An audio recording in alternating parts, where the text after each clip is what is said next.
اور اس کی موت پھر ہوئی تو اللہ سبحانہ تعالیٰ نبی پاک صلی اللہ علیہ وسلم نے کہا کہ یہ جہنم سے بچ گیا. تو ہم بھی اپنے دل میں گمان لیتے ہیں میں بے شک ہم مسلمانوں کے گھر میں پیدا ہوئے ہیں، لیکن جس طرح نبی پاک حضرت محمد مصطفیٰ صلی اللہ علیہ وسلم کی نظر کرم اس بچے پہ ہوئی، اللہ سبحانہ تعالیٰ ہمارے اوپر بھی اللہ کی بھی نظر کرم ہو جائے اور ان کی بھی نظر کرم ہو جائے. تو سب اپنے اپنے طور پر پڑھ لیجئے اشہد اللہ الہ الا اللہ وانک رسول اللہ. اللہ سبحانہ تعالیٰ ہمارے اس کلمے کو قبول ہی نہیں بلکہ مقبول فرمائے. یہود کی ان کے کفر اور انبیاء کو قتل کرنے کی بنا پر مذمت کی جا رہی ہے ان آیات میں کہ ان کی مذمت ہو رہی ہے. اب مسند ابن ابی حاتم میں ہے کہ حضرت ابو عبیدہ بن جراح رضی اللہ تعالیٰ عنہ نے رسول پاک صلی اللہ علیہ وسلم سے پوچھا کہ سب سے زیادہ سخت عذاب کسے ہوگا؟ آپ صلی اللہ علیہ وآلہ وسلم نے فرمایا اسے جو کسی نبی کو مار ڈالے، اللہ اکبر، یا کسی ایسے شخص کو جو بھلائی بتانے والا اور برائی سے بچانے والا ہو. پھر حضور پاک صلی اللہ علیہ وآلہ وسلم نے اس آیت کی تلاوت فرمائی اور فرمایا اے عبیدہ، بنو اسرائیل نے 43 نبیوں کو دن کے اول حصے میں ایک ساتھ میں قتل کیا. پھر 170 بنو اسرائیل کے ایماندار جو انہیں اس سے روکنے کے لیے کھڑے ہوئے تھے، انہیں بھلائی کے حکم دے رہے تھے، وہ برائی سے روک رہے تھے، اور سب کو اسی دن کے آخری حصے میں مار ڈالا. اس آیت میں اللہ تعالیٰ انہی کا ذکر کر رہے ہیں جو ابھی ہم نے پڑھا. پھر آگے اللہ تعالیٰ فرماتے ہیں آیت نمبر 23 میں، کیا تو نے انہیں نہیں دیکھا جنہیں ایک حصہ کتاب کا دیا گیا ہے اور وہ اپنے آپس کے فیصلوں کے لیے اللہ تعالیٰ کی کتاب کی طرف بلائے جاتے ہیں، پھر بھی ایک جماعت ان کی منہ پھیر کر لوٹ جاتی ہے. اس کی وجہ ان کا یہ کہنا ہے کہ ہمیں تو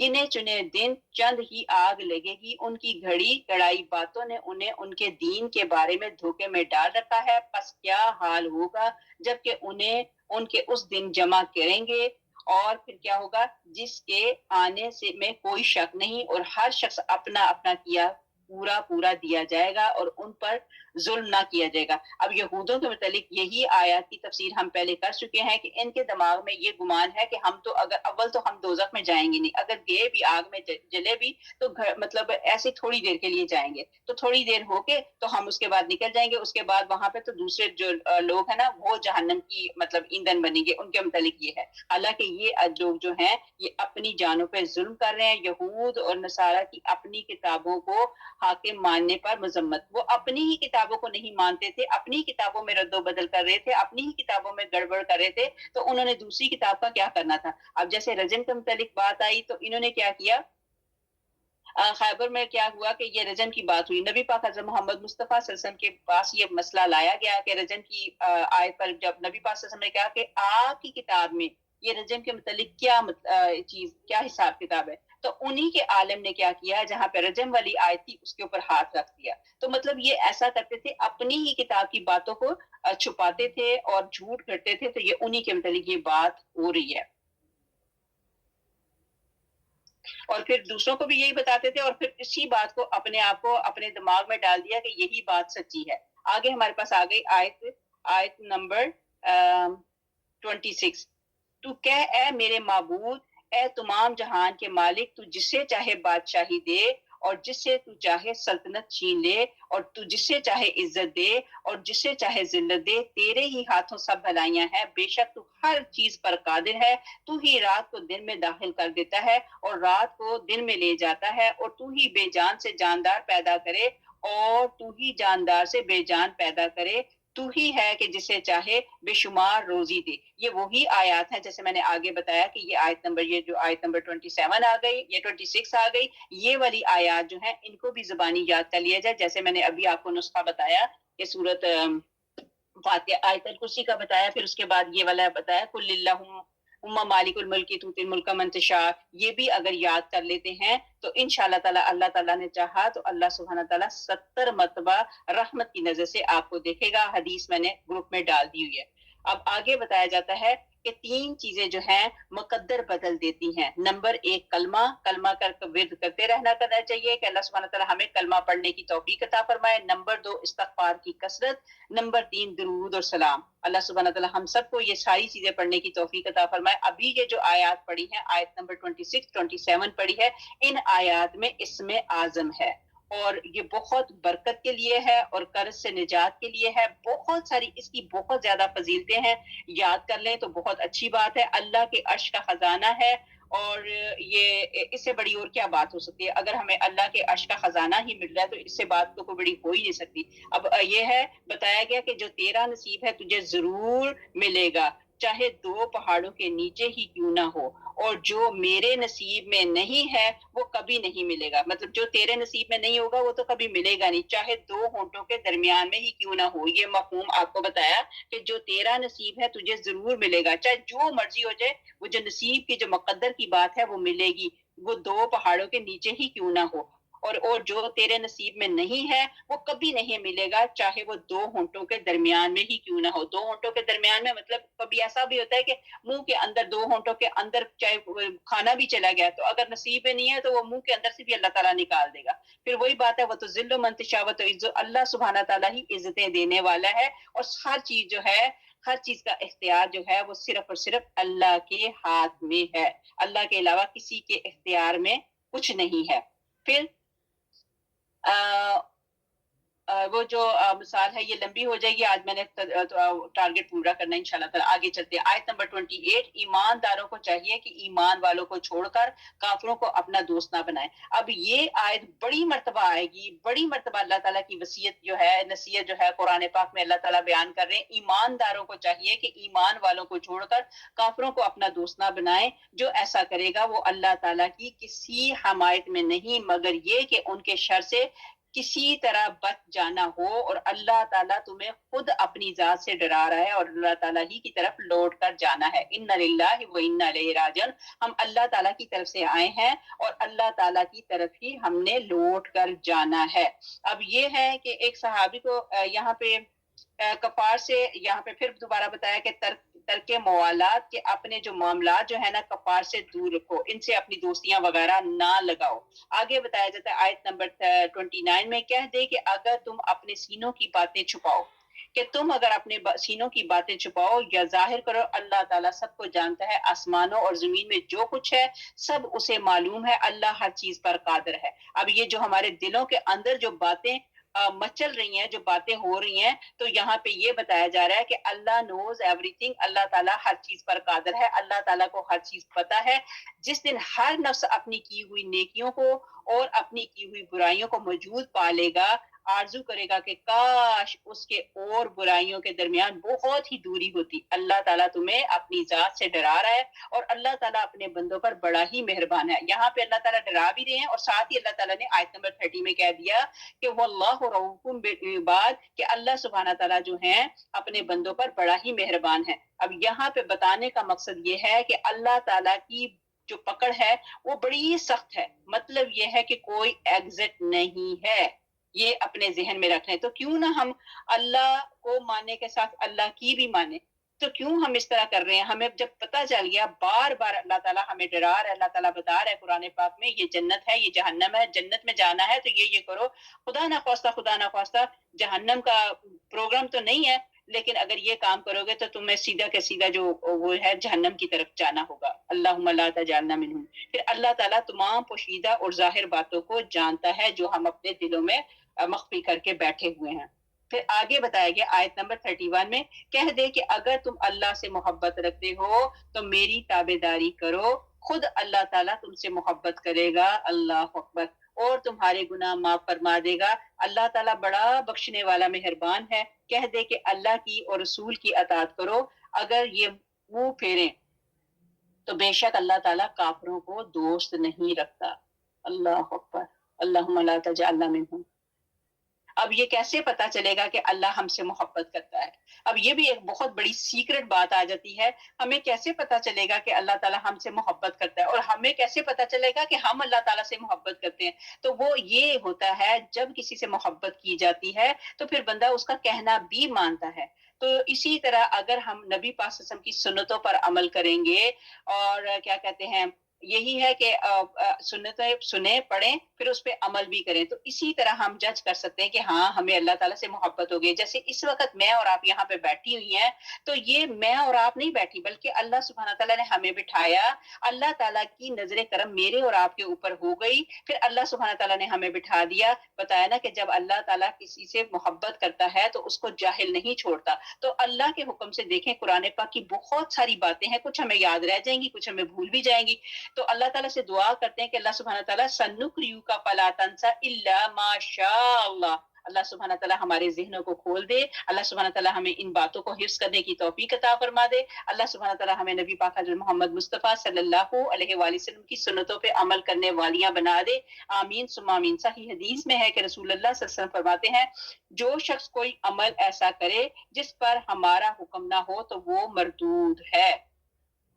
اسی لیے یہاں ارشاد ہوتا ہے کہ اگر تم اللہ سے محبت رکھنے کے دعوے میں سچے ہو تو میری سنتوں پر عمل کرو, اور اس وقت تمہاری وہ چاہت زیادہ اللہ تعالیٰ تمہیں دے گا, یعنی وہ خود تمہارا چاہنے والا بن جائے گا. آئے ہائے اللہ اکبر, اللہ اکبر. اگین, اس وقت تمہاری چاہت سے زیادہ اللہ تعالیٰ تمہیں چاہے گا, یعنی وہ خود تمہارا چاہنے والا بن جائے گا. جیسے کہ بعض حکیم علماء نے کہا ہے کہ تیرا چاہنا کوئی چیز نہیں, لطف تو اس وقت ہے کہ اللہ تعالیٰ تجھے چاہنے لگ جائے. غرض اللہ تعالیٰ کی محبت کی نشانی یہی ہے کہ ہر کام میں اتباع سنت مد نظر ہو. ابھی حاتم میں ہے کہ حضور پاک صلی اللہ علیہ وسلم نے فرمایا دین صرف اللہ کے لیے محبت اور اسی کے لیے دشمنی کا نام ہے. پھر آپ نے اسی آیت کی تلاوت کی, یہ جو ہم نے ابھی پڑھی ہے. اور یہاں پہ ایک حدیث کا مفہوم بتاتی چلوں کہ جب اللہ تعالیٰ کو کسی سے محبت ہو جاتی ہے تو اللہ آسمانوں پہ اعلان کرتے ہیں, دعا کرو میری بہنوں کہ یہ اعلان ہمارے ناموں پہ ہو جائے. چلے پہلے ہم نے جو غلطیاں کر دی, جو گناہ کر دیے, ابھی تو پڑھا نا کہ ایک بچہ تھا تو اس کو نبی پاک صلی اللہ علیہ وسلم نے صرف ایک مرتبہ کلمہ پڑھایا. ایک مرتبہ اس نے کلمہ پڑھا تو نبی پاک صلی اللہ علیہ وسلم نے اپنی زبانی کہا کہ یہ جہنم سے بچ گیا. تو اللہ سبحانہ تعالیٰ ہمارے نام بھی وہاں پہ اناؤنسمنٹ کر دیں. یہ حدیث کا مفہوم ہے, جب اللہ تعالیٰ کو کسی سے محبت ہو جاتی ہے تو اللہ تعالیٰ آسمانوں پر اعلان کرواتے ہیں. جبرائیل کو کہتے ہیں, جبرائیل علیہ السلام کو کہتے ہیں مجھے فلاں بندی سے محبت ہو گئی, تم بھی کرو. جبرائیل علیہ السلام کہتے ہیں مجھے ہو گئی. پھر جبرائیل علیہ السلام آسمان کے فرشتوں کو, رحمت کے فرشتوں کو, سدرۃ المنتہا کے فرشتوں کو کہتے ہیں کہ اللہ تعالیٰ کو فلاں اس بندی جو زمین پہ ہے اس سے محبت ہو گئی, مجھے بھی ہو گئی اللہ کے حکم سے, تم بھی اسے محبت کرو. پھر ان کو بھی محبت, وہ بھی کہتے ہیں کہ ہمیں بھی, وہ آپ کو اللہ تعالیٰ نے آپ کے دل میں ڈالی محبت, اسی طرح ہمارے دلوں میں محبت ڈال گئی. پھر اللہ تعالیٰ کہتے ہیں نہیں, اب آسمانوں پہ کام نہیں, اس بندے کی محبت کے لیے میں زمینوں پہ اناؤنسمنٹ کروں گا. تو پھر ایسا ہوتا ہے نا کہ ایک دم سے ہمیں پتہ بھی نہیں چلتا. کتنے لوگ ہیں جو ہم سے محبت میں بات کرتے ہیں تو ہمیں سمجھ ہی نہیں آتی کہ کل تو یہ مجھ سے بات بھی نہیں کرنا پسند کرتی تھی, آج میرے ساتھ اتنی محبت ہے. تو وہ ہمارا کوئی اس میں عمل دخل نہیں, بلکہ اللہ کو محبت ہو گئی. وہ اس وجہ سے کہ ہم پانچوں وقت کی نمازوں کے علاوہ کوشش کرتے ہیں سنتوں پہ عمل کریں, کوشش کرتے ہیں نفلیں پڑھیں. تو جو بندہ اس طرح کرے گا تو ایسا ہی ہوگا, اس کو اللہ اس کے ساتھ اللہ کی محبت ہو جائے گی. اللہ, جب یہ لفظ بولتی ہوں نا, اللہ کو اس کے ساتھ محبت ہم تو کریں گے, ہمارا تو کام ہے اللہ ہمارے دلوں میں اپنی محبت پیدا کر دے جس طرح حق ہے. اللہ سبحانہ تعالیٰ کو ہم سے محبت ہو جائے گی. اللہ ایسا ہی معاملہ فرما دے جن کے ساتھ اللہ کو محبت ہے, ان لوگوں کے ناموں میں ہمارا نام بھی شامل فرما دے. آمین اللہم آمین. اس میں ایک شعر ہے نا کہ جب تک بکے نہ تھے کوئی پوچھتا نہ تھا, جب تک بکے نہ تھے کوئی پوچھتا نہ تھا, تم نے خرید کر انمول کر دیا. کاش کہ ہمیں ہمارے درجات ایسے ہو جائیں. آمین اللہم آمین. آیت نمبر 33. بے شک اللہ تعالیٰ نے تمام جہان کے لوگوں میں سے آدم علیہ السلام کو اور نوح علیہ السلام کو اور حضرت ابراہیم علیہ السلام کے خاندان کو اور عمران علیہ السلام کے خاندان کو انتخاب فرمایا کہ یہ سب آپس میں ایک دوسرے کی نسل سے ہیں. اگین آپ کو پڑھ کے بتا دیتی ہوں, حضرت آدم علیہ السلام, حضرت نوح علیہ السلام, حضرت ابراہیم علیہ السلام, حضرت عمران علیہ السلام, یہ سب کے سب ایک ہی خاندان, آپس میں ایک دوسرے کی نسل سے ہیں, اور اللہ تعالیٰ ہی سنتا جانتا ہے. اب کیا ہے, اور جب عمران علیہ السلام کی بیوی نے کہا کہ اے میرے رب میرے پیٹ میں جو ہے اس سے میں نے تیرے نام آزاد کرنے کی نظر مانی ہے، تو تو میری طرف سے قبول فرمانا۔ اب یہاں پہ یقیناً تو خوب سننے والا اور پوری طرح جاننے والا ہے۔ یہ آیت نمبر 33 کے بعد 34 آتی، 35 میں یہاں پہ آل عمران کا قصہ شروع ہو جاتا ہے۔ آل عمران کا قصہ کیا ہے کہ کیا ہوا کہ جب حضرت عمران کی بیوی، جو حضرت عمران کی بیوی ان کا نام حنا ہے، انشاءاللہ تعالیٰ آگے ڈیٹیل میں بتائیں گے، تو انہوں نے کیا دیکھا کہ وہ کیا کہتی ہیں ان کی مریم علیہ السلام کی والدہ جو تھیں حنا بنت کافوس تھا ان کا نام، تو محمد بن صاحب فرماتے ہیں انہیں اولاد نہیں ہوتی تھی۔ ایک دن ایک چڑیا کو دیکھا کہ وہ اپنے بچوں کو پھرا رہی ہے، تو انہیں ولولہ اٹھا اور اللہ تعالیٰ سے اسی وقت دعا کی۔ اب یہاں پہ ہوتا ہے نا کہ جب بندے کے دل میں ایک چاہت آتی ہے تو اسی وقت دعا کی اور خلوص کے ساتھ اللہ کو پکارا۔ یہ ہے نا کہ جب آپ کے دل میں کوئی پریشانی آتی ہے، کوئی آپ کی دل کی چاہت ہوتی ہے، تو اسی وقت اگر دعا کرو، اور ایسے نہیں اللہ کو اندر سے پکارو۔ ایک تو ہوتا ہے نا رٹا لگا کے بات کر دینا یا ویسی بات کر دینا، تو خلوص کے ساتھ انہوں نے اللہ کو پکارا، اللہ تعالیٰ نے بھی ان کی دعا قبول فرمائی اور اسی رات انہیں حمل ٹھہر گیا۔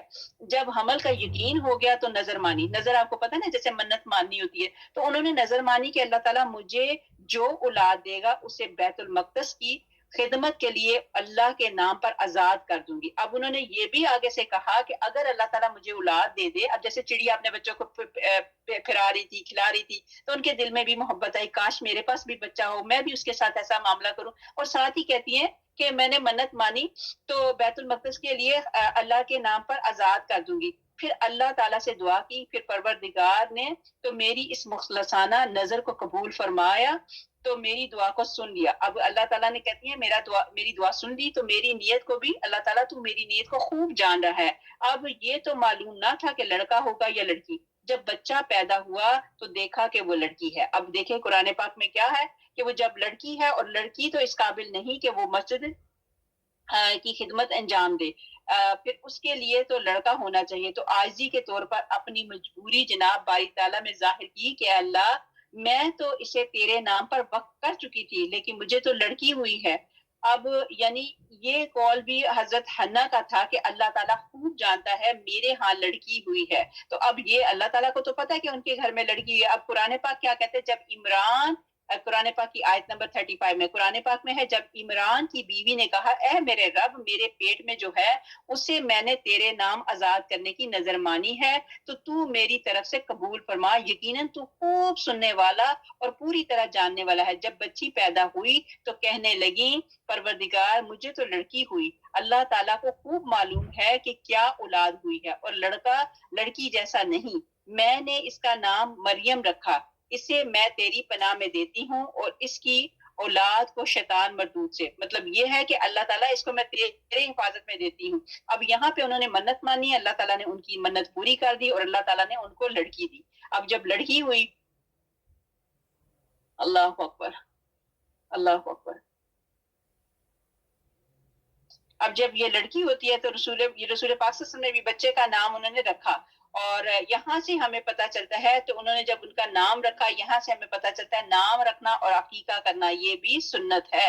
ہمیں جب بچہ پیدا ہو تو اس کا نام بھی رکھنا چاہیے اور اس کا عقیقہ بھی کرنا چاہیے۔ رسول پاک صلی اللہ علیہ وسلم نے فرمایا آج رات میرے ہاں لڑکا ہوا اور میں نے اس کا نام اپنے باپ حضرت ابراہیم علیہ السلام کے نام پر رکھا۔ یہاں پہ بخاری کی حدیث ہے، تو نبی پاک حضرت محمد مصطفیٰ صلی اللہ علیہ وسلم کے گھر میں بھی جب بچہ پیدا ہوا تو انہوں نے یہی بتایا کہ میں نے بھی اپنے بچے کا نام اپنے باپ کے نام سے۔ تو وہاں پہ پہلے اب ہم کیا کرتے ہیں، نئے نئے نام ڈھونڈتے ہیں، کوئی پرشین نام ہے، کوئی پتہ نہیں کیا کیا نام ہے جن کے میننگ ڈفرنٹ ہوتے ہیں، عربی میں ان کے نام ہی نہیں ہوتے، لیکن ہمارے جو پیچھے جتنے ہیں، جیسے نبی پاک حضرت محمد مصطفیٰ صلی اللہ علیہ وسلم نے خود حضرت ابراہیم کے نام کے حساب کے سے اپنے بچے کا نام رکھا۔ حضرت انس بن مالک اپنے بھائی کو جب کہ وہ پیدا ہوئے لے کر حضور پاک صلی اللہ علیہ وسلم کی خدمت میں حاضر ہوئے، تو آپ صلی اللہ علیہ وآلہ وسلم نے انہیں اپنے ہاتھ سے گھٹی دی اور ان کا نام عبداللہ رکھا۔ یہ حدیث بھی بخاری کہ یہاں پہ نام رکھیں اور اپنے بچوں کے خوبصورت خوبصورت نام رکھیں۔ اللہ سبحانہ تعالیٰ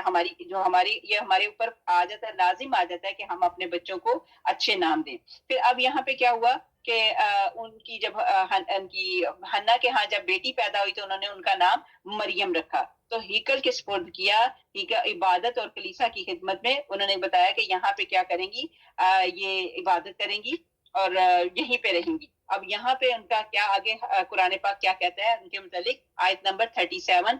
پس اسے اس کے پروردگار نے اچھی طرح قبول فرمایا اور اسے بہترین طریق پر بٹھایا، بڑھایا، اس کی خیر خبر لینے والا زکریا علیہ السلام کو بنایا. اب حضرت زکریا علیہ السلام کے نام پہ اب بہت سارے لوگ تھے جو چاہتے تھے کہ اللہ تعالیٰ کے حکم سے حنا کو اللہ تعالیٰ نے مریم دی ہے، اور سبھی کا دل کی خواہش تھی کہ ان کی ٹیک کیئر جو ہے ہم کریں، چونکہ انہوں نے منت جو مانی ہوئی تھی ہم اس کی ٹیک کیئر کریں. تو یہاں پہ قرآن پاک کیا کہتا ہے، قرآن پاک میں ہے کہ خیر خبر لینے والا زکریا علیہ السلام کو بنایا. جب کبھی زکریا علیہ السلام ان کے حجرے میں جاتے تو ان کے پاس روزی رکھی ہوئی پاتے. پوچھا اے مریم یہ روزی تمہارے پاس کہاں سے آئی ہے؟ تو جواب دیا کہ یہ اللہ کے پاس سے، بے شک اللہ تعالیٰ جسے چاہے بے شمار روزی دے. اب یہاں پہ آیت نمبر 37 میں زکریا علیہ السلام کو جب مل گئی بی بی مریم، بلکہ قرآن اندازی کی گئی تھی کہ کیسے کیا جائے. تو اب یہاں پہ یہ بتایا جاتا ہے، مسند احمد میں ہے کہ رسول پاک صلی اللہ علیہ وسلم فرماتے ہیں ہر بچے کو شیطان اس کی پیدائش کے وقت ٹھونکا دیتا ہے. اب کیا ہے کہ اسی سے وہ چیخ کر رونے لگتا ہے، لیکن حضرت مریم اور حضرت عیسیٰ علیہ السلام اس سے بچے رہے. اس حدیث کا بیان فرما کر حضرت ابو ہریرہ رضی اللہ تعالیٰ عنہ فرماتے ہیں اگر تم چاہو کہ اس آیت کو پڑھ لو تو پھر کیا ہے، اِنَّا اُعِیذُہَا بِکَ، اِنَّا اُعِیذُہَا بِکَ، یہ حدیث بخاری کی ہے. تو یہ حدیث اور بھی بہت سی کتابوں میں محفوظ ہے. تو کسی میں اس کا ایک یا دو چوکے مارتا ہے. اب یہ جو شیطان ہوتا ہے بندوں کو ایک یا دو چوکے مارتا ہے.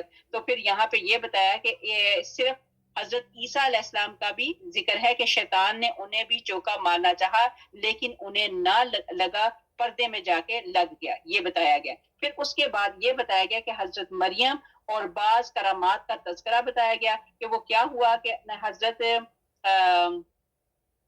زکریا علیہ السلام کیا ہوا کہ ایک مرتبہ، ظاہری بات ہے کہ ان کو ممبر کے اوپر ٹھہرا دیا گیا بی بی مریم کو، تو وہیں پہ ان کی پرورش کرتے تھے، ٹیک کیئر کرتے تھے حضرت زکریا. اور حضرت زکریا جو تھے ان کی بی بی مریم کی خالہ کے ہسبینڈ تھے، تو مطلب ان کے خالو لگتے تھے. تو خیر ان کو وہاں پہ ممبر کے اوپر ایک جگہ بنا دی اور وہاں پہ بی بی مریم کو رہنے کی جگہ دی. وہیں پہ ان کی خیر خبر لیتے رہے. ایک مرتبہ تھوڑی مطلب جوان ہو گئی تو ان کے دروازے پہ کھڑے ہوئے، جب دیکھا تو اندر فروٹ پڑا ہوا تھا، میوے وغیرہ تھے.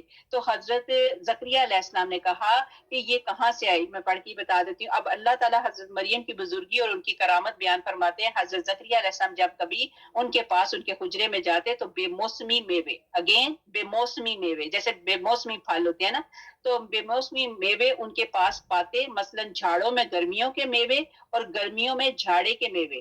حضرت مجاہد، حضرت اکرمہ، حضرت سعید بن جبیر، حضرت دہاق، قتادہ وغیرہ، یہ سبھی اسی طرح اس آیت کی تفسیر یہی فرماتے ہیں کہ حضرت مجاہد سے یہ مروی ہے کہ یہاں رزق سے مراد علم اور وہ صحیفے ہیں جن میں علمی باتیں ہوتی تھی. لیکن وہ اول کول کے جو کھانے کے متعلق آپ کو بتایا، تو انہوں نے کہا پوچھ کر بیٹھ مریم تمہارے پاس یہ روزیاں کہاں سے آتی ہیں؟ تو صدیقہ رضی اللہ تعالیٰ عنہا نے جواب دیا کہ اللہ کے پاس سے وہ جسے چاہے بے حساب روزی دیتا ہے، مطلب بے موسمی پھل دیتا ہے. تو ان کو اللہ تعالیٰ نے اندر وہ پھل فروٹ رکھے ہوئے تھے جو وہ کھاتی پیتی تھی، اور انہوں نے یہ اللہ تعالیٰ کا ایک معجزہ ہے. اور بی بی مریم جو تھیں، بی بی مریم علیہ السلام جو تھیں، وہ ایک ولیہ تھیں.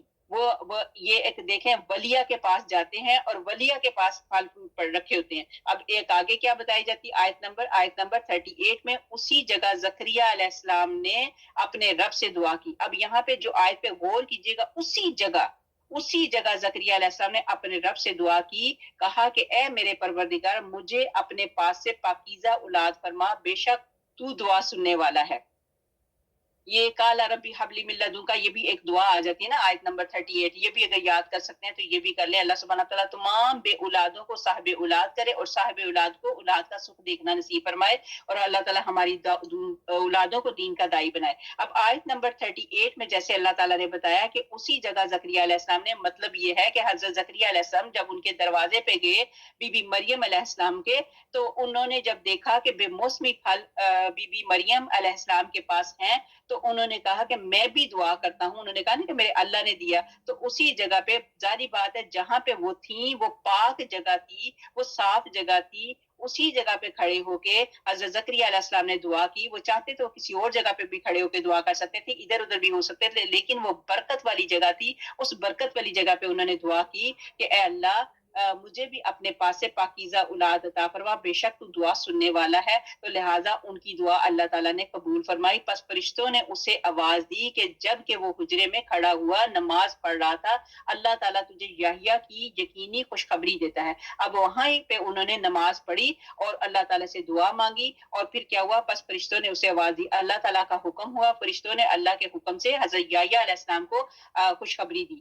تو جو اللہ کے کلمے کی سچائی کرنے والا اور سردار اور عورتوں سے بے رغبت اور نبی ہے نیک لوگوں میں سے۔ اب ان کو یہ خبر ملی کہ اللہ تعالیٰ آپ کو اولاد سے نوازے گا، خالی اولاد کی بات نہیں بتائی بلکہ بتایا گیا ہے جو اللہ کے کلمے کی سچائی کرنے والا، مطلب اللہ تعالیٰ آپ کو ایسا بچہ عطا فرمائیں گے جو کلمے کی سچائی کرنے والا ہوگا اور سردار ہوں گے اور عورتوں سے بے رغبت۔ عورتوں سے بے رغبت کا مطلب یہ نہیں ہے، کچھ لوگوں میں ایسا مسئلہ ہوتا ہے کہ خدا نخواستہ جن کو عورتوں سے مطلب آپ کو سمجھ آ گئی، جن کو عورتوں سے کوئی دلچسپی نہیں ہوتی، وہ اس طرح کے نہیں تھے۔ اللہ کی تعالیٰ کی طرف سے آپ کو بیٹا ایسا ملے گا جو مطلب جسمانی طور پہ پورے طور پہ صحیح ہوگا، لیکن یہ ہے کہ وہ غیرت والا ہوگا، عورتوں سے بے رغبت اور نبی ہے، اور ساتھ ہی ساتھ بتایا، خوشخبری بتائی کہ وہ نبی بھی ہوگا اور نیک لوگوں میں سے ہوگا۔ تو پھر وہ کہنے لگے کہ اے میرے رب، میرے ہاں بچہ کیسے ہوگا، میں بالکل بوڑھا ہو گیا ہوں اور میری بیوی بانجھ ہے۔ فرمایا اسی طرح اللہ تعالیٰ جو چاہے کرتا ہے۔ اب ان کو یہ لاجک بھی سمجھ آ گئی، دعا تو انہوں نے کر لی، اللہ کے بیچ میں سمجھ نہیں آ رہی تھی کہ میں کیسے، یہ پھر ساتھ ہی اللہ تعالیٰ کی طرف سے جب خوشخبری آ جاتی ہے تو حضرت زکریا علیہ السلام کہتے ہیں کہ میرے اللہ یہ کیسے ممکن ہے، میں تو اتنا بوڑھا ہو گیا اور میری بیوی بھی جو ہے وہ بھی بوڑھی پھوس ہو گئی ہے، کچھ اس طرح کا معاملہ ہی نہیں ہے، تو یہ کیسے میرے گھر میں مطلب اتنی مطلب فضیلتوں والا بچہ کیسے پیدا ہوگا۔ تو پھر فرمایا کہ اسی طرح اللہ تعالیٰ جو چاہے کرتا ہے۔ کہنے لگے پروردگار میرے لیے اس کی کوئی نشانی مقرر کر دے۔ فرمایا نشان یہ ہے کہ 3 دن تک تو لوگوں سے بات نہ کر سکے گا۔ اب مطلب یہ ہے کہ اللہ تعالیٰ کی حکمت ہے کہ اس کا اب نشانی کیا ہے کہ بات جو بھی کرنی ہوگی اشاروں کنایوں میں بات ہوگی، اللہ تعالیٰ کی طرف سے آپ کی زبان بند ہوگی، آپ نے جو بھی بات کرنی ہوگی اشاروں سے کریں گے، اور 3 دن تک آپ نے اپنی زبان کو بند رکھنا ہے، آپ نے بول چال بالکل نہیں کرنی، آپ نے اپنے بولنے کا جو ہے وہ روزہ رکھ لینا ہے، صرف اشارے سے سمجھائے گا، اور تو اپنے رب کا ذکر بکثرت کر اور صبح شام اسی کی تسبیح بیان کرتا رہے۔ تو اس درمیان میں آپ نے کوئی بات نہیں کرنی، جو بھی بات کرنی ہے اشاروں سے سمجھانی ہے، منہ کا آپ نے روزہ رکھنا ہے، اور ان 3 دنوں میں بکثرت اللہ تعالیٰ کا ذکر کرنا ہے، صبح ہو شام ہو جو بھی ہے، ہر وقت آپ کے منہ کے اوپر اللہ تعالیٰ کی تسبیح ہونی چاہیے۔ تو یہ زکریا علیہ السلام کی دعا جو ہے اللہ تعالیٰ نے قبول فرمائی۔ یہ اپنے عبادت خانے میں ہی تھے، جو فرشتوں نے انہیں آواز دی اور انہیں سنا کر کہا کہ آپ کے ہاں ایک لڑکا ہوگا جس کا نام یحییٰ ہوگا۔ یہ بھی بتا دیا، نام بھی بتا دیا گیا کہ نام کیا ہے، یحییٰ رکھنا، ساتھ ہی یہ بھی فرما دیا کہ یہ بشارت ہماری طرف سے نہیں بلکہ اللہ تعالیٰ کی طرف سے ہے۔ یحییٰ نام کی وجہ یہ ہے کہ ان کی حیات ایمان کے ساتھ ہوگی۔ یحییٰ کہتے ہیں نا، حیا حی کہتے ہیں نا، اللہ کا نام حی ہے، اللہ کا نام قیوم ہے، تو وہی اسی طرح فرشتوں نے فرمایا کہ ان کا نام یحییٰ رکھنا ہے، لہٰذا انہوں نے ایسا ہی کیا۔ جب اللہ تعالیٰ نے ان کو اولاد دی تو انہوں نے ان کا نام یحییٰ ہی رکھا۔ اس کے بعد پھر کیا ہوا، جب فرشتوں نے کہا اے مریم، اللہ تعالیٰ نے تجھے برگزیدہ کر لیا ہے اور تجھے پاک کر دیا اور سارے جہان کی عورتوں میں سے تجھے انتخاب کر لیا، اے مریم تو اپنے رب کی اطاعت کیا کر اور سجدہ کیا رہ اور رکوع کرنے والوں کے ساتھ رکوع کر، یہ خبر غیب کی خبروں میں سے ہے جسے ہم تیری طرف وحی سے پہنچاتے ہیں، تو ان کے پاس نہ تھا جبکہ وہ اپنی کلمے ڈال رہے تھے. یہ کس سے بات ہو رہی تھی؟ یہ اب آگے آگے نبی پاک پہلے تو حضرت بی بی مریم سے بتایا کہ آپ برگزیدہ ہیں اور آپ اس طرح کے عمل کریں، اور واقعی وہ ایک نیک، ایک معصوم اور بے گناہ اللہ تعالیٰ نے ان کو بالکل الگ سے رکھ کے ان کی پرورش کروائی. حضرت زکریا نے ان کا مطلب ٹیک کیئر کی. پھر اس کے بعد کہتے ہیں کہ یہ خبر غیب کی خبروں میں سے ہے جسے ہم تیری طرف وہی سے پہنچاتے ہیں. تو ان کے پاس نہ تھا جبکہ وہ اپنی کلمے ڈال رہے تھے کہ مریم کو ان سے کون پالے گا، ان میں سے کون پالے گا. نہ تو ان کے جھگڑے کے وقت ان کے پاس تھا. اب یہاں پہ نبی پاک حضرت محمد مصطفیٰ صلی اللہ علیہ وسلم کی بات بتائی جا رہی ہے کہ آپ اس وقت وہاں پہ موجود نہیں تھے. کیا ہوا تھا کہ جب بی بی مریم پیدا ہوئی تو لوگوں نے کیا کہا، ایک نے کہا میں رکھوں گا، ایک نے کہا میں رکھوں گا، اس طرح کی بات ہوئی. اس کے بعد حضرت زکریا علیہ السلام کو دوسری بشارت دی جاتی ہے کہ وہ تمہارا لڑکا نبی ہوگا. یہ بشارت پہلے خوشخبری سے بڑھ گئی. اب پہلی خوشخبری جو دی اس سے بھی یہ جو دوسری خوشخبری تھی اس سے بھی بڑھ گئی. تو پھر اس کے بعد بتایا کہ حدیث میں ہے کہ یہ چاروں عورتیں، اب بی بی مریم کی جو بات ہے تو یہ چاروں عورتوں کے متعلق یہ بتایا کہ حدیث میں ہے کہ یہ چاروں عورتیں تمام عالم کی عورتوں سے افضل اور بہتر ہیں. اور حدیث میں ہے کہ مردوں میں سے کامل مرد بہت سے ہیں لیکن عورتوں میں سے کمال والی عورتیں صرف 3 ہیں. مریم بنت عمران، یہ جن کا اب ہم ذکر ہو رہا ہے، آسیہ فرعون کی بیوی، اور حضرت خدیجہ بنت خویلد اور عائشہ رضی اللہ تعالی عنہا کی فضیلت عورتوں پر ایسی ہے جیسے سرید، یعنی گوشت کے شوربے میں بھگوئی ہوئی روٹی کی تمام کھانوں پر. اب جیسے وہ سرید ہوتا ہے نا، جیسے شوربہ، تو اس میں وہ جو بھیگی ہوئی روٹی ہوتی ہے تو تمام کھانوں پہ اس کی فضیلت ہے. اسی طرح بی بی عائشہ رضی اللہ تعالی عنہا کو باقی عورتوں کے اوپر فضیلت ہے. یہ فضیلت والی عورتوں کے متعلق بات بتائی. ایک جگہ پہ بی بی مریم، بی بی خدیجہ، بی بی عائشہ اور بی بی آسیہ، ان کے متعلق یہ بتایا. بی بی آسیہ جو فرعون کی بیوی تھی ان کے متعلق بتایا کہ یہ فضیلت والی عورتیں ہیں، چنی ہوئی اللہ تعالیٰ کی مطلب ایسی عورتیں ہیں. اب قرآن اندازی کے متعلق کیا ہوا کہ اس کے متعلق یہ ہے کہ ہر ایک دوسرے پر سبقت کرتا تھا. سب کی چاہت تھی کہ اس دولت سے میں مالا مال ہو جاؤں جو یہ اجر مجھے ملے. جب آپ کی والدہ صاحبہ آپ کو لے کر بیت المقدس کی مسجد سلیمانی میں تشریف لائیں تو وہاں کے خادموں سے جو حضرت موسیٰ علیہ السلام کے بھائی حضرت ہارون علیہ السلام کی نسل میں سے تھے، کہا کہ میں انہیں اپنی نظر کے مطابق نام اللہ پر آزاد کر چکی ہوں تو تم اسے سنبھال لو. یہ ظاہر ہے کہ یہ لڑکی ہے اور یہ بھی معلوم ہے کہ حیض کی حالت میں عورتیں مسجد میں نہیں آ سکتی. اب تم جانو اور تمہارا کام. تو اسے گھر واپس میں کہنے لگی کہ میں تو نہیں لے کے جا سکتی کیونکہ نام اللہ پر اسے نظر کر چکی ہوں.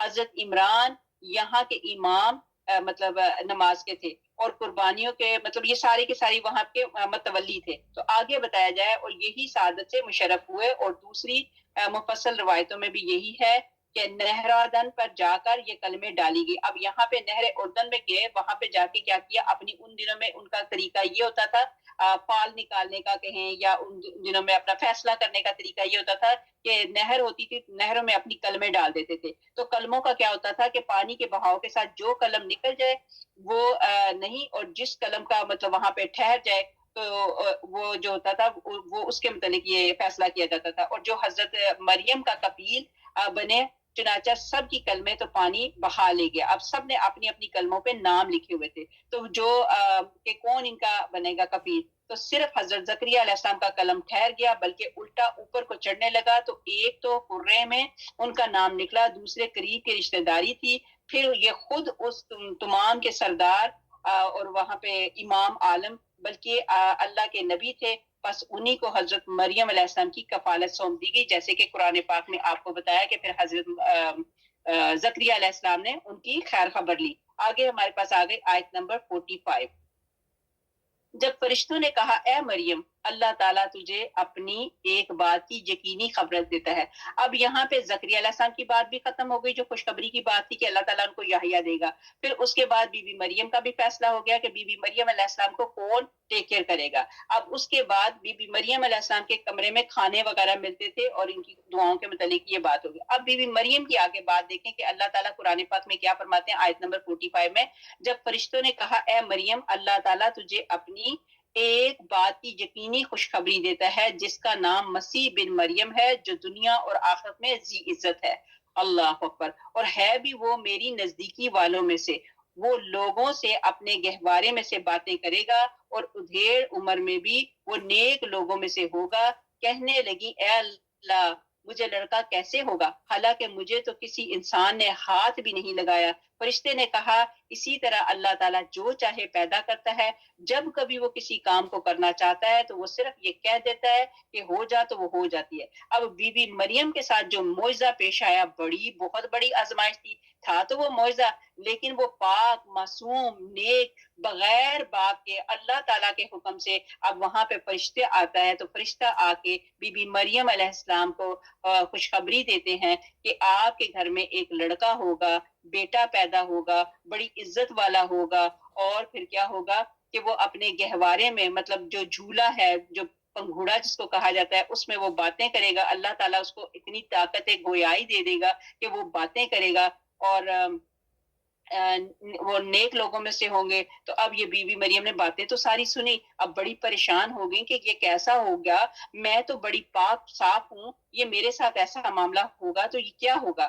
تو پھر ان کو بھی وہی کہا جو زکریا علیہ السلام کو جیسے انہوں نے کہا تھا نا میں تو بوڑھا ہو گیا ہوں تو میرے گھر اولاد کیسے ہو سکتی ہے میری تو بیوی بھی ایسے بالکل بوڑھی ہے. تو وہ انہوں نے کہا جیسے اللہ چاہتا ہے تو وہ ہو جاتا ہے. تو اسی طرح ان کے متعلق بھی یہی کہا کہ اللہ جو چاہتا ہے ہو جاتا ہے. اب حضرت عیسیٰ علیہ السلام کا تعارف جو ہے بی بی مریم سے کروایا جا رہا ہے. ابھی وہ پیدا نہیں ہوئے تو بی بی مریم کو یہ ساری باتیں بتائی جاتی ہیں. ایک پیدائش ڈفرنٹ طریقے سے کی مطلب بن باپ کے تو پیدا اور اپنی یہ مطلب یہ تھوڑا ڈفرنٹ آ جاتا ہے نا کہ وہ بڑی پریشان ہوگی کہ یہ کیسے ہوگا یہ کیسے معاملہ ہوگا میں تو ایسی ہوں بھی نہیں. تو آگے قرآن پاک کیا کہتا ہے آیت نمبر 48 میں اللہ اسے لکھنا اور حکمت اور تورات اور انجیل سکھائے گا. اب اور پلس پوائنٹ یہ بتائے کہ اللہ تعالیٰ اسے لکھنا مطلب حضرت عیسیٰ علیہ السلام کی بات بتائی گئی کہ وہ لکھنا سکھائیں گے اور تورات اور انجیل سکھائے گا اور بنی اسرائیل کی طرف رسول ہوگا کہ میں تمہارے پاس تمہارے رب کی نشانی لایا ہوں.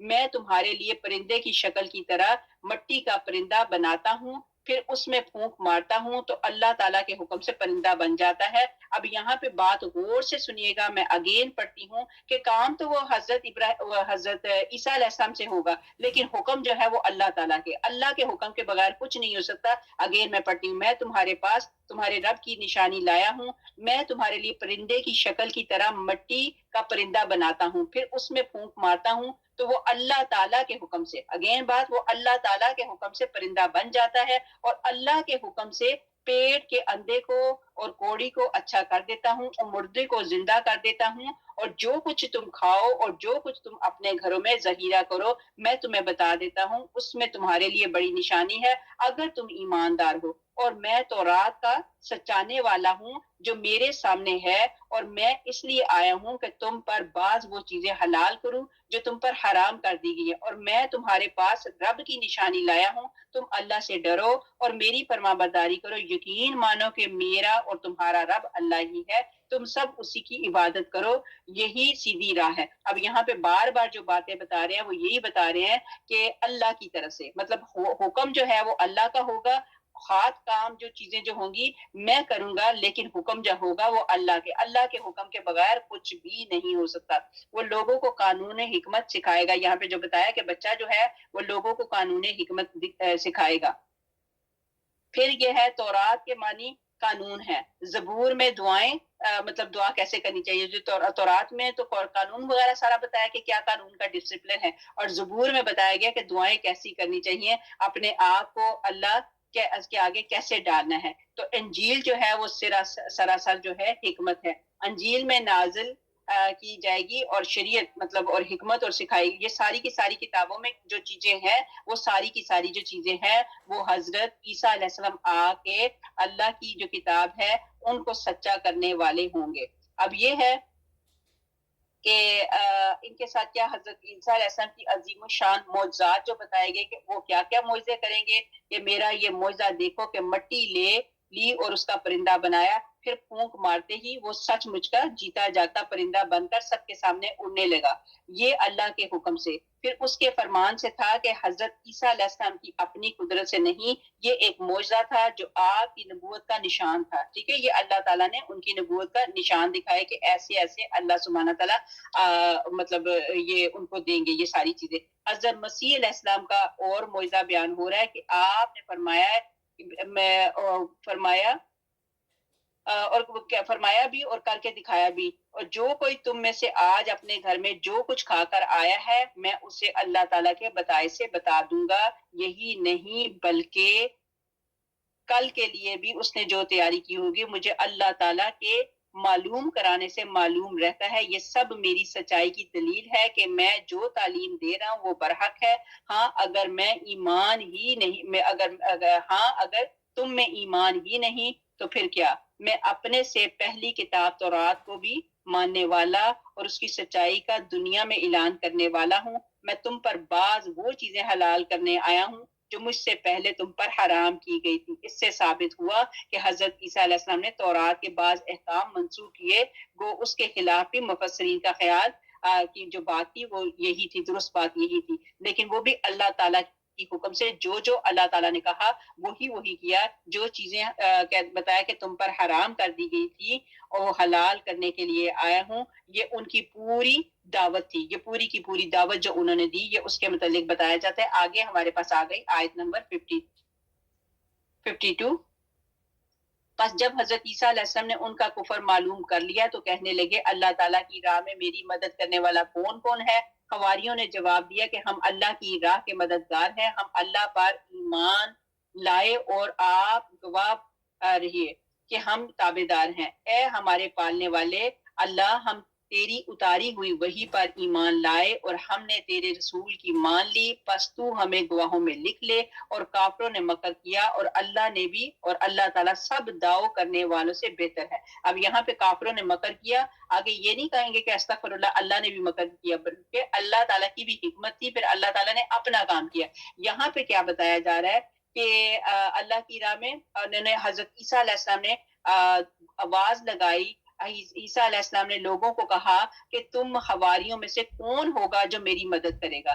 تو جواب میں انہوں نے کچھ نے کہا کہ ہم مطلب تابعدار ہیں۔ اسی میں حواری کہتے ہیں کہ مددگار، وہ جیسے بخاری اور مسلم کی حدیث میں ہے، جنگ خندق کے موقع پر رسول پاک صلی اللہ علیہ وسلم نے فرمایا کوئی ہے جو سینہ سپر کرے۔ اس آواز کو سنتے ہی حضرت زبیر علیہ السلام تیار ہو گئے۔ اب یہ جو حواری تھے نا ان میں سے پہلے تو بتایا کہ کون ہے جو میری مدد کرے گا، اسی طرح نبی پاک حضرت محمد مصطفیٰ صلی اللہ علیہ وسلم نے بھی اپنی آواز لگائی تھی اور نبی پاک صلی اللہ علیہ وسلم نے کہا تھا کوئی ہے جو میرے لیے اپنا سینہ سپر کرے۔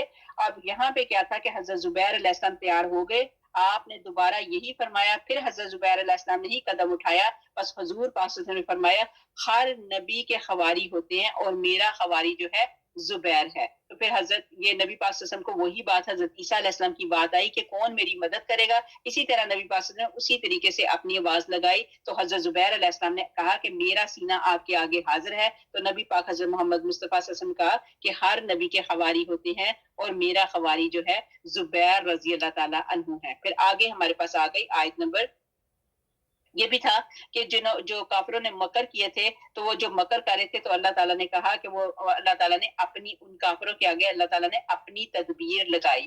آگے ہمارے پاس آ گئی آیت نمبر 55، جب اللہ تعالیٰ نے فرمایا کہ اے عیسیٰ میں تجھے پورا لینے والا ہوں اور تجھے اپنی جانب اٹھانے والا ہوں اور تجھے کافروں سے پاک کرنے والا ہوں اور تیرے تابعداروں کو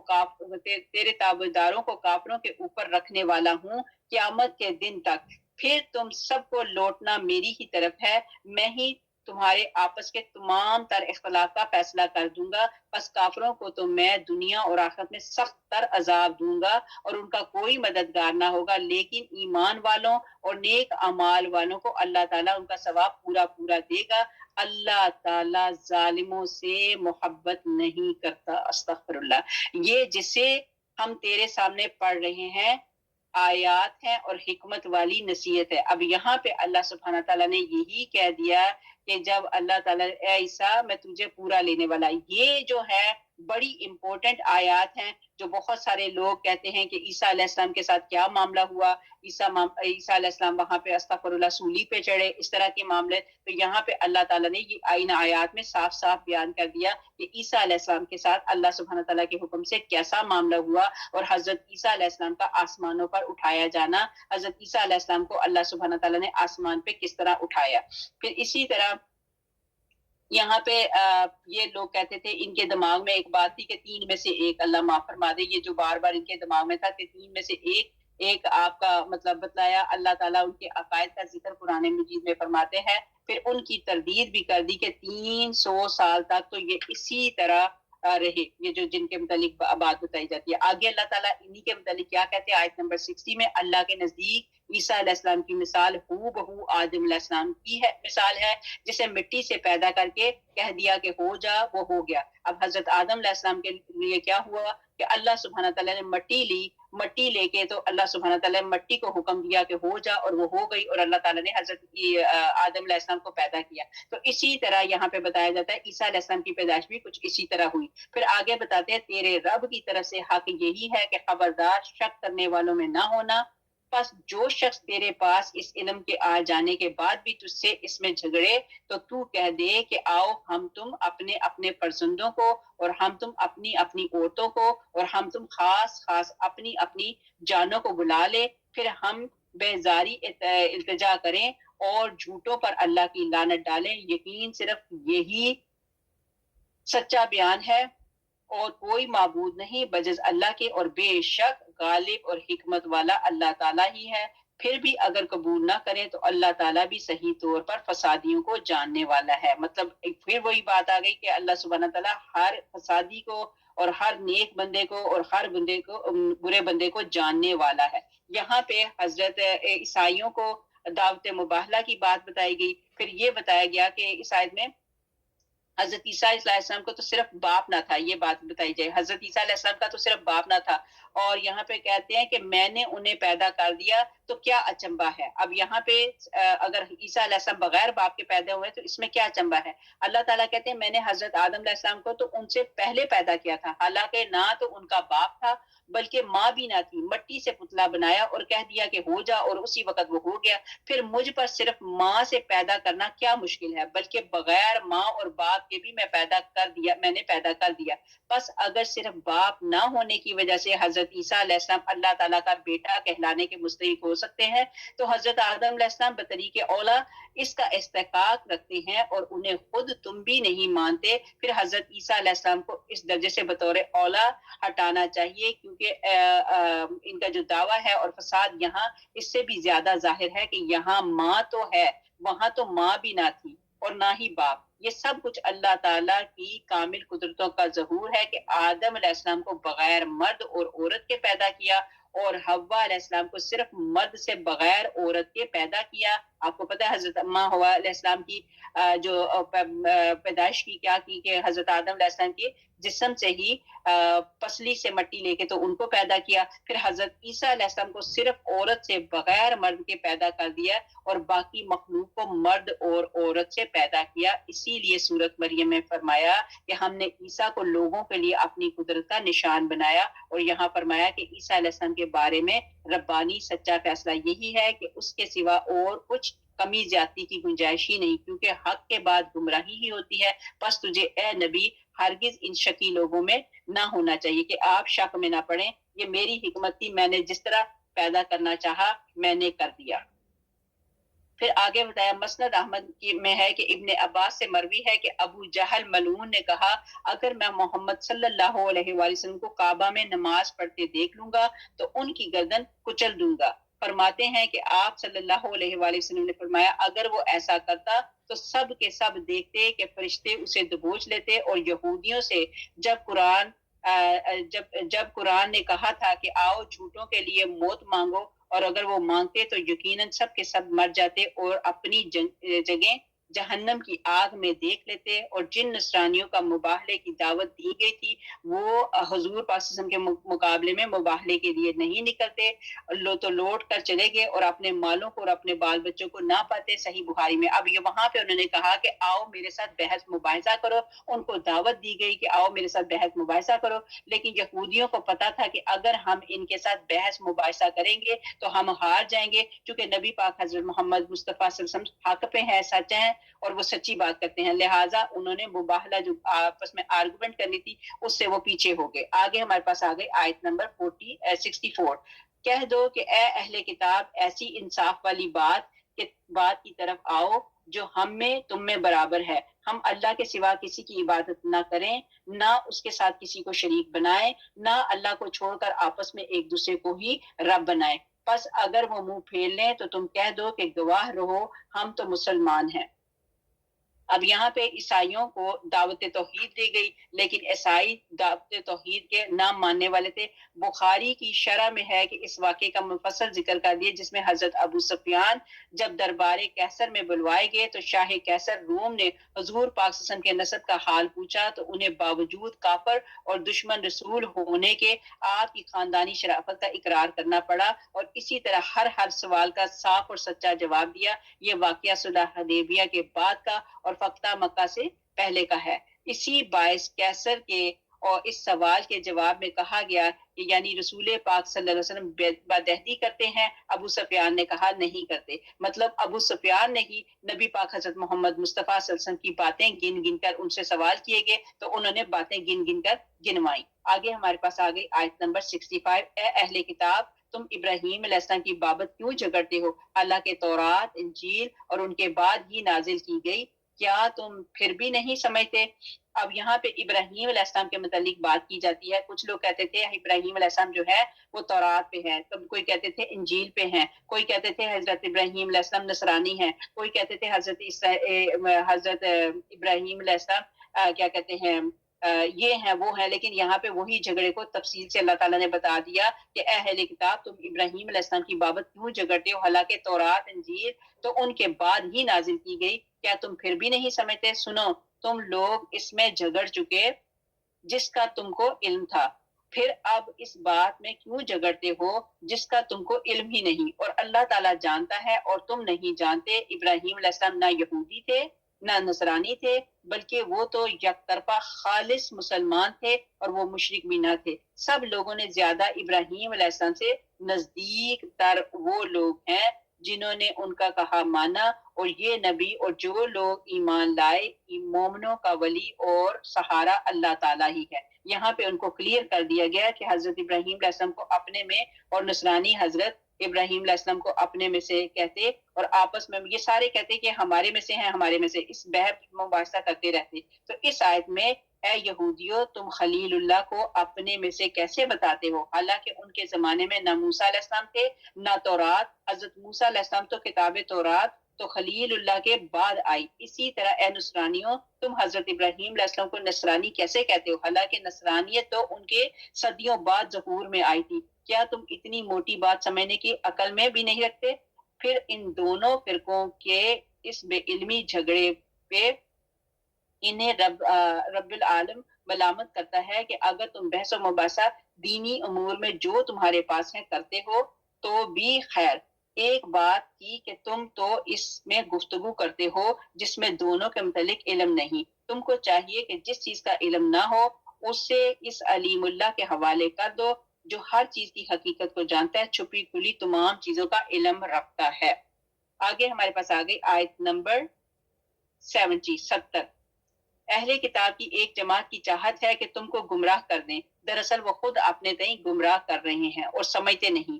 اے اہل کتاب، تم باوجود قائل ہونے کے پھر بھی دانستہ کیوں کفر کر رہے ہو؟ اے اہل کتاب، باوجود جاننے کے حق و باطل کو کیوں خلط ملط کر رہے ہو اور کیوں حق کو چھپا رہے ہو؟ اور اے اہل کتاب اور اہل کتاب کی ایک جماعت نے کہا کہ جو کچھ ایمان والوں پر اتارا گیا ہے اس پر دن چڑھے تو ایمان لاؤ، اور شام کے وقت کافر بن جاؤ کہ یہ لوگ پلٹ جائیں۔ اب یہاں پہ کیا بتایا جا رہا ہے کہ شیطان ان کے دماغ میں یہ بات ڈال رہا ہے کہ تم ایسے کرو کہ اہل کتاب والوں کے ساتھ مل جاؤ اور تم کہو کہ ہم بھی آپ کے ساتھ ہی ہیں، لیکن جب رات ہونے لگے تو تم پلٹ جاؤ، پھر لوگوں کو بھی پتہ چل جائے کہ اہل کتاب کی طرف یہ گئے تھے، چونکہ یہ ان کا مذہب غلط ہے اسی وجہ سے یہ پلٹے ہیں، تو اس لیے یہ ان کا وہ ایک پینترا تھا جو انہوں نے چلانے کی کوشش کی۔ آگے اور سوائے تمہارے دین پر چلنے والوں کے اور کسی کا یقین نہ کرو، تو کہہ کہ بے شک ہدایت تو اللہ ہی کی ہدایت ہے، اور یہ بھی کہتے ہیں کہ اس بات کا بھی یقین نہ کرو کہ کوئی اس جیسا دیا جائے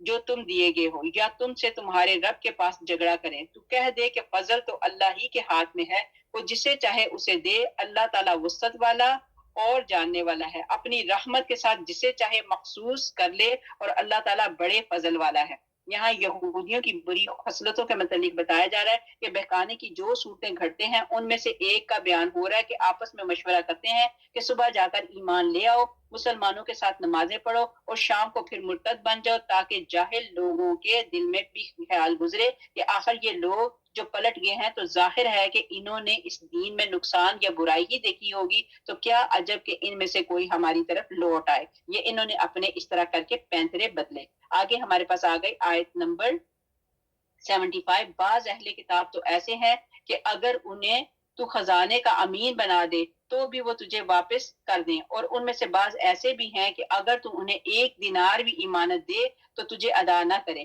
ہاں یہ اور بات ہے کہ تو ان کے سر پر ہی کھڑا رہے، یہ اس لیے کہ انہوں نے کہہ رکھا ہے کہ ہم پر تو ان جاہلوں کا حق کا کوئی گناہ نہیں۔ یہ لوگ باوجود جاننے کے اللہ تعالیٰ پر جھوٹ کہتے ہیں۔ استغفر اللہ۔ ہاں مواخذہ ہوگا، البتہ جو شخص اپنا اقرار پورا کرے اور پرہیزگاری کرے تو اللہ تعالیٰ بھی ایسے پرہیزگاروں کو دوست رکھتا ہے۔ اللہ تعالیٰ پرہیزگاروں کو دوست رکھتا ہے۔ اکثر یہودی جو تھے وہ خائن تھے، جبکہ بعض ایمانت دار تھے۔ یہ ان کے متعلق بات بتائی جا رہی ہے۔ ابن ابی حاتم میں ہے کہ حضرت مالک بن دینار رحمۃ اللہ علیہ کا قول مروی ہے کہ دینار کو اس لیے دینار کہتے ہیں کہ وہ دین یعنی ایمان بھی ہے اور نار یعنی آگ بھی ہے۔ مطلب یہ ہے کہ حق کے ساتھ لو تو دین، نہ حق لو تو نار یعنی آتش دوزخ۔ اس کے متعلق آگے ہمارے پاس آگے آیت نمبر 77۔ بے شک جو لوگ اللہ تعالیٰ کے عہد اور اپنی قسموں کو تھوڑی قیمت پر بیچ ڈال دیتے ہیں ان کے لیے آخرت میں کوئی حصہ نہیں۔ اللہ تعالیٰ نہ ان سے بات چیت کرے گا، اللہ اکبر، اور نہ ان کی طرف قیامت کے دن دیکھے گا، استغفر اللہ، اور نہ انہیں پاک کرے گا، اور ان کے لیے دردناک عذاب ہے۔ وَلَهُمْ عَذَابٌ علیم۔ ایک تو عذاب ہوتا ہے اور دوسری بات بتائی جا رہی ہے کہ عذاب العلیم، بہت زیادہ دردناک۔ پھر ارشاد ہوتا ہے لیکن جو شخص اپنے عہد کو پورا کرے اور ڈرتا رہے، اہل کتاب ہو کر پھر اپنی کتاب کی ہدایت کے مطابق نبی پاک حضرت محمد مصطفیٰ صلی اللہ علیہ وسلم پر ایمان لائے، جو عہد تمام انبیاء سے بھی ہو چکا ہے اور جس عہد کی پابندی ان کی امتوں پر بھی لازمی ہے، پھر اللہ تعالیٰ کی حرام کردہ چیزوں سے اجتناب کرے، اس کی شریعت کے اطاعت کرے، رسولوں کے خاتم اور انبیاء کے سردار حضرت محمد مصطفیٰ صلی اللہ علیہ وسلم کی پوری تابعداری کرے، وہ متقی ہے اور متقی اللہ تعالیٰ کے دوست ہیں۔ اللہم اجعلنا منہم۔ اللہ سبحانہ تعالیٰ ہم سب کو متقی لوگوں میں شامل فرما دے، آمین اللہم آمین۔ مسند احمد میں ہے کندہ قبیلے کے ایک شخص امرؤ القیس بن عامر کا جھگڑا ایک حضرمی شخص سے ہوا، زمین کے بارے میں تھا۔ حضور پاک صلی اللہ علیہ وسلم کے سامنے پیش ہوا تو آپ صلی اللہ علیہ وسلم نے فرمایا حضرمی اپنا ثبوت پیش کرے۔ اس کے پاس کوئی ثبوت نہ تھا تو آپ صلی اللہ علیہ وآلہ وسلم نے فرمایا کہ اب کندھی قسم کھا لے، اور تو حضرمی کہنے لگا یا رسول اللہ صلی اللہ علیہ وسلم جب اس کی قسم پر ہی فیصلہ ٹھہرا تو رب کعبہ کی قسم یہ میری زمین لے جائے گا۔ آپ صلی اللہ علیہ وسلم نے فرمایا جو شخص جھوٹی قسم سے کسی کا مال اپنا کرے گا تو جب وہ اللہ تعالیٰ سے ملے گا تو اللہ تعالیٰ اس سے ناخوش ہوگا۔ پھر حضرت صلی اللہ علیہ وسلم نے اس آیت کی تلاوت فرمائی۔ پھر کیا ہوا، امراء القیس رضی اللہ تعالیٰ عنہ نے کہا یا رسول اللہ صلی اللہ علیہ وسلم اگر کوئی چھوڑ دے یا اسے اجر کیا ملے گا؟ تو آپ صلی اللہ علیہ وسلم نے فرمایا جنت۔ تو کہنے لگا یا رسول اللہ صلی اللہ علیہ وسلم گواہ رہیے کہ میں نے وہ ساری زمین اس کے نام چھوڑ دی۔ یہ حدیث نسائی میں بھی ہے۔ تو لہٰذا یہاں پہ ہمیں سبق یہ ملتا ہے کہ جھوٹی قسمیں کھانا بہت ہی غلط بات ہے۔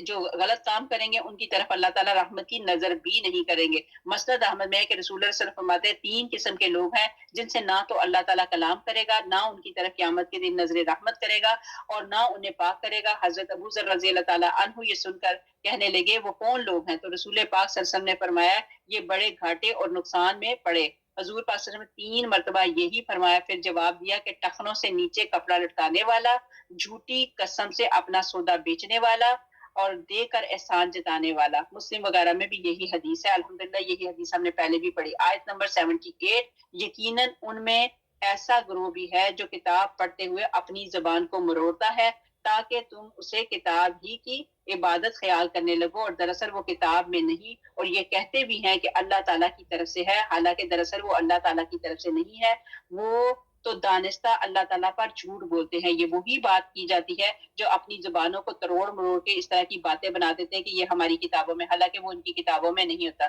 تو کلام اللہ میں یہودیوں کی تحریف جو وہ اپنی تحریف کر دیتے تھے کہ اس میں یہ نہیں، اس میں وہ نہیں، وہ اپنے پاس سے بنا دیتے تھے، اس کے متعلق پہلے تفسیر کر چکے ہیں۔ آیت نمبر 79، کسی ایسے انسان کو جسے اللہ تعالیٰ کتاب اور حکمت اور نبوت دے، یہ لائق نہیں کہ پھر بھی وہ لوگوں سے کہے کہ تم اللہ تعالیٰ کو چھوڑ کر میرے بندے بن جاؤ، بلکہ وہ تو کہے گا تم سب رب کے ہو جاؤ، تمہارے کتاب سکھانے کے باعث اور تمہارے کتاب پڑھنے کے سبب نہ یہ ہو سکتا ہے کہ تم کو فرشتوں اور نبیوں کو رب بنا لینے کا حکم کرے، کیا وہ تمہارے مسلمان ہونے کے بعد تم کو کفر کا حکم دیتے ہیں؟ یہاں پہ یہی بتایا گیا کہ جتنے انبیاء آئے، جتنے پیغمبر آئے، انہوں نے ایک ہی سبق دیا، لا الہ الا اللہ، اشہد ان لا الہ الا اللہ، اور کسی نے یہ نہیں کہا کہ تم میری عبادت کرو، میری بندگی کرو، بلکہ ان سب نے اللہ ہی کی بات کی کہ اللہ تعالیٰ کی طرف دعوت دی۔ اللہ تعالیٰ کا کوئی نبی، کوئی فرشتہ اپنی بندگی کی دعوت نہیں دے سکتا۔ اسی کے متعلق یہ بتایا، حضور پاک صلی اللہ علیہ وسلم نے فرمایا معاذ اللہ، نہ ہم خود اللہ تعالیٰ کے سوا دوسرے کی پوجا کریں، نہ کسی اور کو اللہ تعالیٰ کے سوا دوسرے کی عبادت کی تعلیم دے، نہ میری پیغمبری کا یہ مقصد، نہ مجھے اللہ تعالیٰ کا یہ حکم ہے۔ اس پر یہ آیت نازل ہوئی جو ابھی ہم نے پڑھ کے سنائی ہے۔ آگے ہمارے پاس آ گئی آیت نمبر 82۔ جب اللہ تعالیٰ نے نبیوں سے عہد لیا کہ جب میں تم کو کتاب و حکمت دوں، پھر تمہارے پاس وہ رسول آئے جو تمہارے پاس کی چیز کو سچ بتائے، تو تم کو اس پر ایمان لانا اور اس کی مدد کرنا ضروری ہے۔ فرمایا کہ تم اس کی اقراری کیا ہے کہ تم اس کے اقراری ہو اور اس میں میرا ذمہ لے رہے ہو۔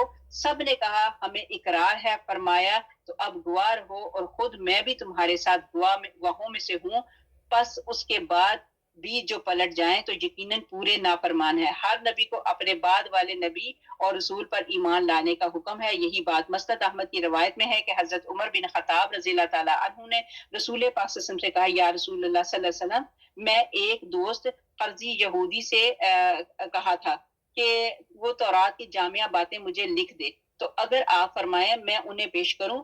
حضور پاک صلی اللہ علیہ وسلم کا چہرہ جو ہے متغیر ہو گیا، مطلب نبی پاک حضرت محمد مصطفیٰ صلی اللہ علیہ وسلم کو یہ بات بالکل بھی پسند نہیں آئی۔